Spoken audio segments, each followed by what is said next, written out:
দীপাঞ্জন চক্রবর্তী ভারত থেকে রয়েছেন। দীপাঞ্জন চক্রবর্তীর কাছে দীপাঞ্জন চক্রবর্তী, এদের প্রবলেমটা কোথায়? চাল লাগলে চাল দেবো, আরো সস্তায় চাল দেবো, গম দেবো, ভুট্টা দেবো, চুরি কেন করবে এরা? চুরিটা কেন করবে বাংলাদেশিরা?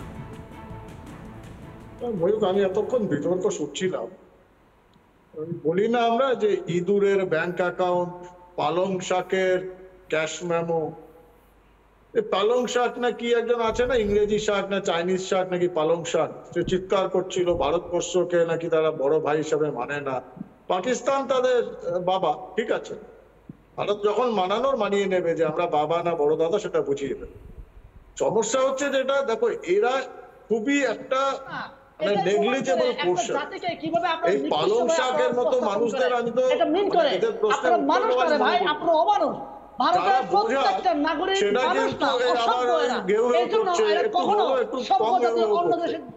ভারত কিন্তু বাঘের গর্জন করলে দাঁড়াতে পারবে না। পালং শাককে বলো একটু শান্ত। বাংলাদেশের সেনা প্রধান তিনি কিন্তু অন্য কথা বলছেন, এই যে দেখো আবার অসভ্যতা দিয়ে এটা আপনি প্রমাণ করেছেন যে আমার জাতিকে ছোট করে আমাকে লাল শাক পালং শাকই থাকবে নিজেকে আপনি এর আগে বাংলাদেশ তৃতীয় শ্রেণী, আপনি ওখানেই থাকবেন, খন্ড বিখন্ড হয়ে যাবে। সেদিন আর বেশি দিন নাই। বাংলাদেশের সেনা প্রধান সে তো জানে যে আসল কোন জমিতে দাঁড়িয়ে রয়েছে। এই পালং শাকের মতো ইঁদুর বেরালে একটু মিউ মিউ করবে, ওতে কিছু আসে যায়। এবং ইউনুস খুব ভালো করে জানে যেরকম ভাবে প্ররোচনা দিয়ে যাচ্ছে ভারতকে, ভারতের চালিকা শক্তি কিন্তু ভগবত গীতা, যে ধর্মনিরপেক্ষ কেউ মানুক বা না মানুক, গীতাতে পরিষ্কার লেখা রয়েছে আত্মরক্ষার্থে, নারীর রক্ষার্থে, নারীর সম্মান রক্ষার্থে আর ধর্ম রক্ষার্থে যুদ্ধে না যাওয়াটা কিন্তু অন্যায়। আমরা যদি আত্মরক্ষার্থে এবার কাউন্টার মার শুরু করি, এই পালং শাক তো ছেড়ে দাও, ইউনুসও কিন্তু লুঙ্গি বাঁধবার সময় পাবে না। প্রভোকেশন, প্রচন্ড প্রভোকেশন দিয়ে যাচ্ছে,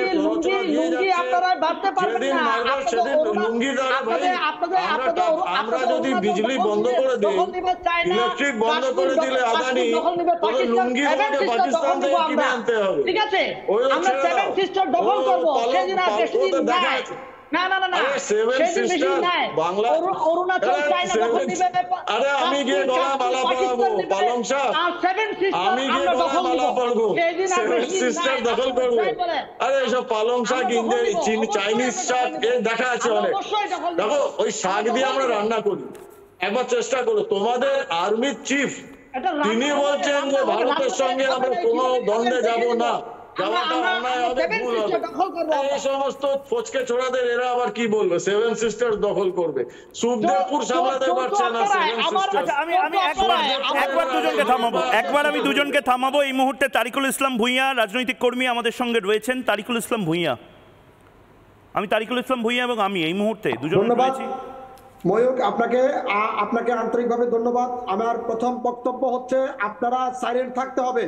আপনাদের যারা প্রতিনিধি আছে ভারতের, তাদেরকে কথা বলার সুযোগ দিবেন, আমাদেরকে কথা বলার সুযোগ দিবেন না। আজকে কিন্তু টি-20 ম্যাচটা শুরু হয়ে গেছে। টি-20 ম্যাচের পরে কিন্তু আমরা মলমটা ঠিক ভারতীয়দেরকে আজকে লাগিয়ে দেব। অনেক চুলকানি হয়েছে তাদের, কারণ ভারতের প্রত্যেকটা চুলকানির ওষুধের ভিতরে আমরা দেখতে পাচ্ছি মেয়াদ উত্তীর্ণ হয়ে গেছে। দাঁড়ান গেস্ট টিমকে বলবো আগে টিকিট কাটতে। এসাদের ভাগ হবে না, এই জোকারির ভাগ হবে না, ফ্রিতে দেখা যাবে না। আমি আপনাকে বলি ময়ূর, শেখ হাসিনাকে যারা অবৈধভাবে এই লেকচার পরে মারুন, চুরি করেন কেন? নরেন্দ্র মোদী চুরি করেন কেন? এই চুরি করেন কেন? এই ভুট্টা চুরি করেন কেন?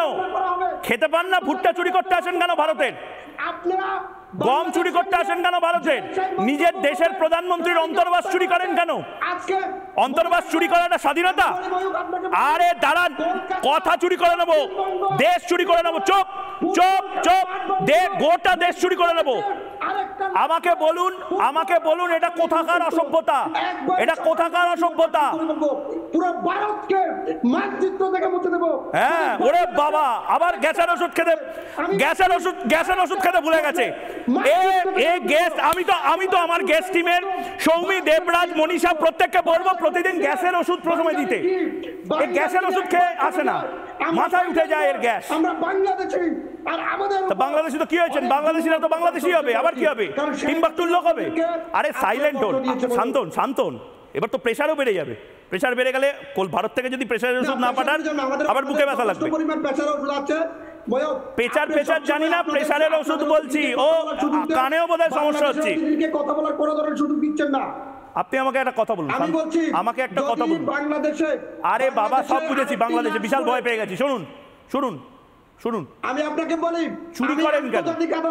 চুরি করেন কেন? ঈশ্বরচন্দ্র বিদ্যাসাগর পড়েছেন? চুরি করা মহাপাপ। অনুপ্রবেশকারী হিসাবে আপনারা আশ্রয় দিয়েছেন, এটি ভারতীয় আইন আপনারা লঙ্ঘন করেছেন।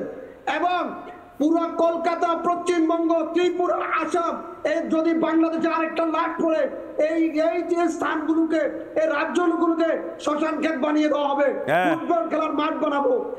জবাব চায় বাংলা শেষ হলে পেছনে ঘুরে দেখবেন, জবাব চায় বাংলা শেষ হলে পেছনে ঘুরে দেখবেন ভারতবর্ষের আর্মি দাঁড়িয়ে আছে। এসব ধমকানো চমকানো হুমকি দেবেন না। দীপাঞ্জন চক্রবর্তী আপনাকে কিছু বলতে চায়, শুনুন। তোমাদের এই কালেকশন গুলো খুব ভালো। এই কি নারকেল ফুল, পালং শাক কোথা থেকে ধরে নিয়ে আসো? বাংলাদেশের আর্মি চিফ কি বলছে সেটা তোমরাই দেখিয়েছো। ইউনুস যাই হোক না কেন, শয়তানি বুদ্ধি হোক, চোর হোক, যাই হোক, কিছুটা জানে। এইগুলো এই নারকেল ফুল, পালং শাক ধরে আনো।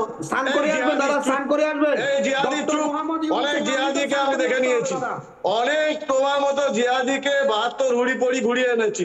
আবার সামনে আওয়াজ করো না, সাহস থাকে চলে এসো। সমস্যা কি বলো জানো তো? সমস্যা যে বললাম, এরা প্ররোচনা দেওয়ার জন্য তুমি দেখতে পাচ্ছ টেলিভিশন চ্যানেলে কি লেভেলে প্ররোচনা দিচ্ছে। 7 সিস্টার্স দখল করে নেবে। আমি তো বারবার বলেছি, ওই কতগুলো বৃদ্ধ যে বলছিল 4 দিনে কলকাতা দখল করবে। ভারতবর্ষের বর্ডারে 10 ফিট ভেতরে ঢুকুক, ওদের যদি ওই মাটিতেই ভারতীয়রা আমরা কবর না দেই, তাহলে ভারতের নাম বদলে বাংলাদেশ রেখে দেবো। এরা জানে না, এরা জানে, এদের জানে যে এদের কি অবস্থা। লোকটিকে বলো। হ্যাঁ তারিকুল ইসলাম কোথায় গেলেন? কি ও তারিকুল সাহেব পাশে কে আছে? কি ভারত দখল করেছে? আমি আছি দাদা, আমি আছি। হ্যাঁ বলুন, চিন্তা করার কারণ নাই। না আপনি থাকবেন, কিছুদিন পরে হয়তো ভারতীয় হয়ে থাকবেন, সেটা বিষয় নয়। আমাকে বলুন পয়েন্টে কথা বলুন। আপনাদের মোহাম্মদ ইউনূস দেশটাকে চালাতে পারছে না, আর উল্টো দিকে ভারতের অসম লড়াইটা লড়তে হচ্ছে। নানা ধরনের কন্টেন্ট দেখার জন্য লাইক করুন, শেয়ার করুন আমাদের ফেসবুক পেজ, সাবস্ক্রাইব করুন আমাদের ইউটিউব চ্যানেল।